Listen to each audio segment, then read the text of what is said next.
বন্ধুরা, তোমরা কেমন আছো? আশা করি ভালোই আছো।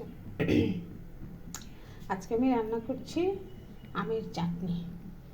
দেখো এখানে 5 ফোড়নটা ভেজে নেব। এখানে দেখো কড়াই বসিয়ে দিয়েছি, পটল ভাজা করব। তেল দিয়ে দিলাম।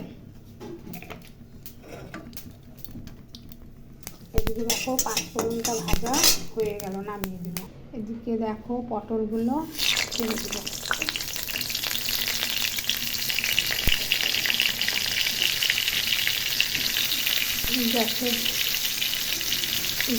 গ্যাসটা একটু কমিয়ে দিলাম। পটল ভাজাগুলো হোক, আস্তে আস্তে আমি এখন চাটনিটা বসাই দিই। দেখো এখন চাটনিতে তেল দিলাম,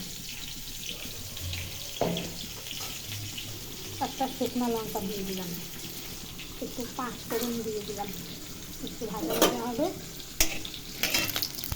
দেখো আমগুলো কেটে ধুয়ে রেখেছি, এখন আম ছেড়ে দেবো। দেখো আমগুলো ছেড়ে দিয়েছি, এখন এখানে লবণগুলো দিয়ে দেবো। দেখো এখন লবণ দিয়ে দিলাম। দেখো এখন হলুদ দিয়ে দিলাম। এখন নাড়াচাড়া করে নিলাম। দেখো এখানে মটর ডাল সিদ্ধ করে রেখেছি, আর এখানে দেখো কচুর লতি রেখেছি সিদ্ধ করে, আর এটা মটরের ডাল। এখানে দেখো ভাত হয়ে গেছে।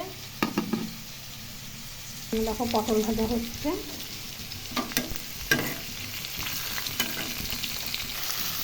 এখানে দেখো আমটা করে দিচ্ছি। আজকে এগুলোই রান্না করবো। ভিডিওটা ভালো লাগলে লাইক শেয়ার করুন।